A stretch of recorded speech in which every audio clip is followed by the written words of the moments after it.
setiap perilaku itu ada sebabnya. Masuk ke pembahasan. Kenapa seseorang bisa berperilaku jahat? Dalam sudut pandang psikologi dan neurologi ada beberapa faktor penyebab seseorang bisa berperilaku jahat. Di antaranya pengalaman masa kecil atau childhood trauma. Anak yang dibesarkan dalam lingkungan kekerasan, penelantaran, kurangnya kasih sayang bisa dengan luka psikologis dan luka itu berubah menjadi mekanisme bertahan, menyerang sebelum diserang, waspada terhadap diri karena rasa takut yang berlebihan. Orang yang menyimpan luka dalam waktu lama bisa menjadi sinis, dingin, mendendam, menyakiti orang lain sebelum mereka kembali disakiti.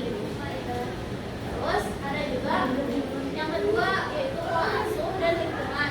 Orang tua atau lingkungan yang mengajarkan kekerasan, diskriminasi dan kebencian bisa menanamkan nilai-nilai negatif, kurangnya kasih sayang atau dukungan. Ketika seseorang tidak pernah merasa dicintai atau dihargai, dia makin berusaha mencari kendali atau kekuasaan dengan cara yang salah. Anak menyerap nilai dan cara berpikir orang dewasa di sekitarnya.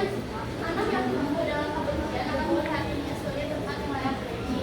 Dari sini tuh aku nangkapnya tuh kan ketika kita lahir dari mulai masa pertumbuhan kita tuh banyak mengenal hal-hal baru. Kalau lingkungan sekitar kita mengajarkan atau maksudnya kayak lingkungan sekitar kita tuh malah mengajarkan itu yang kurang baik nih, kayak yaitu kekerasan atau apa ya, kita yang sebagai anak yang baru tumbuh tuh menyerap itu gini, jadi kita perlu lakukan itu ngerti gak? Ya itu lah ya. Terus ada juga faktor biologis dan neurologis. Dalam kasus ekstrim kayak psikopat atau sosiopat, ada kemungkinan kerusakan atau kelainan di otak, terutama amigdala. Nanti kita bahas tentang amigdala, bagian otak yang mengatur empati dan emosi. Namun ini jarang, mayoritas perilaku jahat karena faktor psikososial atau lingkungan sosialnya. Terus yang keempat, mekanisme pertahanan diri. Jadi seorang melakukan perilaku jahat itu bisa jadi menjadi mekanisme pertahanan diri. Perilaku jahat bisa jadi bentuk perlindungan diri. Kayak di sini ada 3: projection, menyalahkan orang lain atas luka sendiri. Yang kedua, repression, menekan rasa sakit dan menggantinya dengan kekerasan. Displacement, melampiaskan emosi ke orang yang salah. Jadi ya itulah mekanisme pertahanan diri supaya dia tuh tidak kembali merasakan rasa sakit yang pernah dialami. Terus peran amigdala, alarm emosi dalam otak. Peran amigdala tuh kita kenal dulu apa itu amigdala. Amigdala adalah bagian kecil di dalam otak yang termasuk dalam sistem limbik. Jadi terletak di bagian tengah otak. Terus amigdala yang berperan penting dalam pengolahan emosi, terutama yang berhubungan dengan rasa takut, marah, dan agresif. Jadi amigdala itu adalah otak yang menjadi alarm ketika kita merasakan emosional. Nah, amigdala membantu kita mengenali ancaman dan mengatur respon emosional kita terhadap situasi yang menimbulkan stres atau bahaya. Dalam konteks perilaku jahat, amigdala sering dikaitkan dengan cara seseorang merespon rangsangan emosional negatif dan bagaimana mereka mengontrol dorongan agresif. Berdasarkan penelitian menunjukkan amigdala yang terlalu aktif bisa membuat seseorang lebih mudah marah dan agresif, sehingga meningkatkan kemungkinan melakukan tindakan kekerasan atau perilaku jahat. Otak mengaktifkan mode fight, flight, and freeze. Jadi kalau fight itu jadi kayak karena dia tidak bisa mengontrol emosionalnya, jadi dia tuh apa sih kayak dia menyerang atau dia tuh apa ya meledak lah emosionalnya. Terus kalau flight mah jadi kayak dia tuh menyalahkan kesalahan kita tuh, misal aku ngebuat kesalahan tapi aku menyalahkan orang lain, jadi itu bagian dari respon amigdala yang terlalu aktif.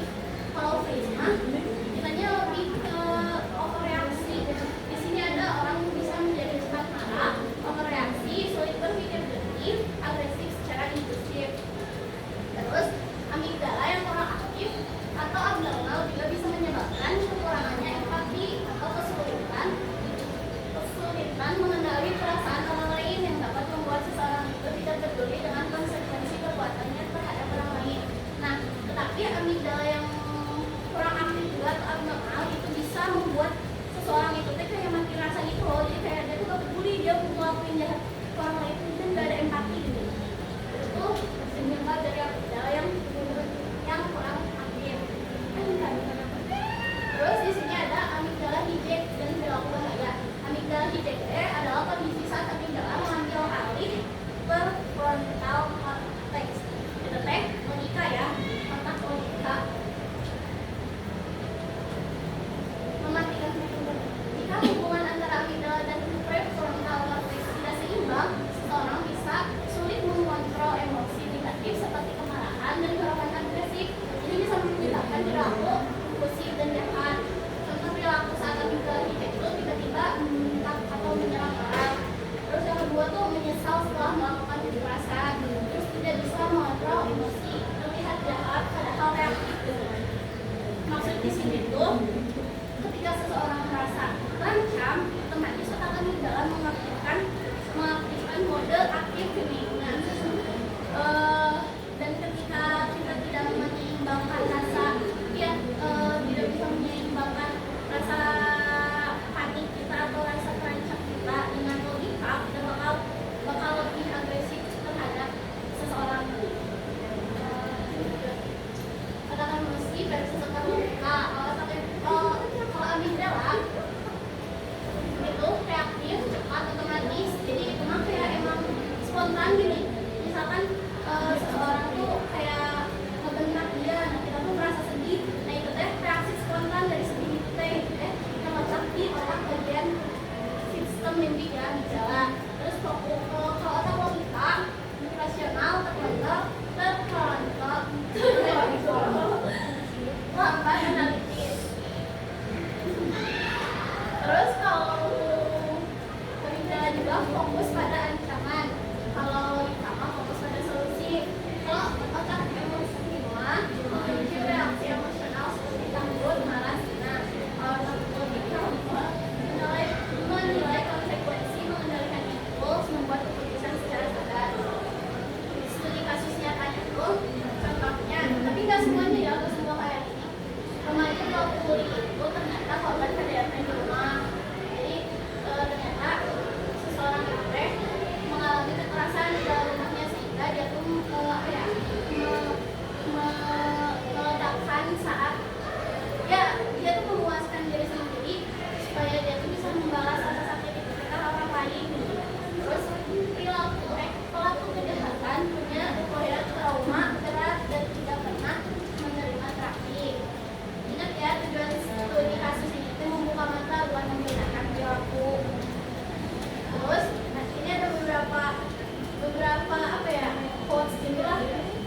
Aku pernah dengar kalau ini nih, we judge what we do not understand, forgetting that we worse monster, well lunch, broken children. Kita menghakimi apa yang tidak kita pahami, lupa bahwa monster yang buruk pernah menjadi anak-anak yang lupa. Terus we call angel out of them victims who never own the strength to fight their own pain. Orang yang kita anggap jahat seringkali adalah korban yang tak mampu melawan luka dan rasa sakitnya sendiri.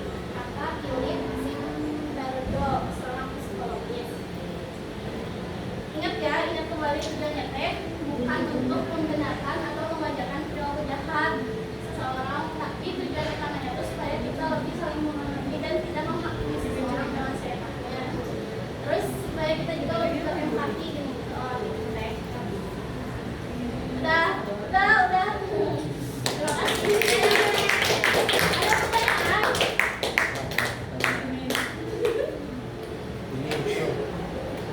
Mau nanya dong. Kan tadi tuh ada katanya tuh yang riset itu kan. Yang mana? Yang riset remaja. Ini tadi. kan tadi nah yang ini pelaku kejahatan punya riwayat trauma berat dan tidak pernah menerima terapi.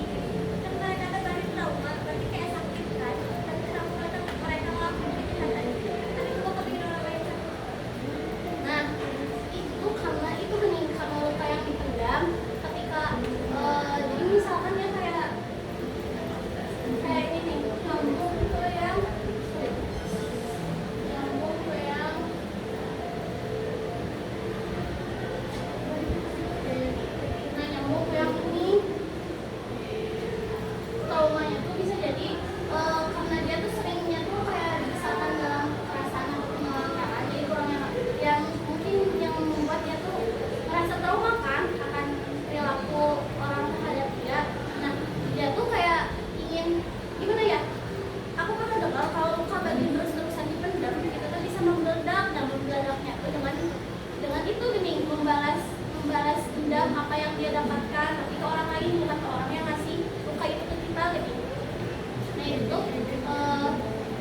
Ya itu alasannya tuh karena dia tuh apa sih gak kuat untuk mengontrol dan menahan luka batinnya tuh dia jadinya emosi mudah. Jadi dia bertindak. Ada kemungkinan kan kayak dia suka ngebentak gitu emosi. Ada. Aku juga pas nyari tentang materi ini teh, ada juga orang yang malahan dia tuh punya trauma, tapi dia tuh karena dia paham gini akan luka batin dia yang dia rasakan, jadi dia gak mau kalau orang lain tuh ngerasain luka batin itu. Jadi teman gimana lebih balik lagi ke dirinya masing-masing. Kalau seseorang itu bisa lebih dewasa atau lebih memahami tentang luka batin itu, dia bakal malahan gak bakal gini nyakitin orang teh, malahan jadinya tuh ada studi kasusnya juga malah jadinya tuh people pleaser gitu. Nah, itu dari sana. Jadi memang gimana kembali lagi ke reaktif masing-masing. Masih ada lagi? Udah ya? Udah? Kalau Sapia pernah marah? Ya. Dari pertanyaan Pernah biasa karena wajar emosional. Oh. Udah nggak ada itu teh.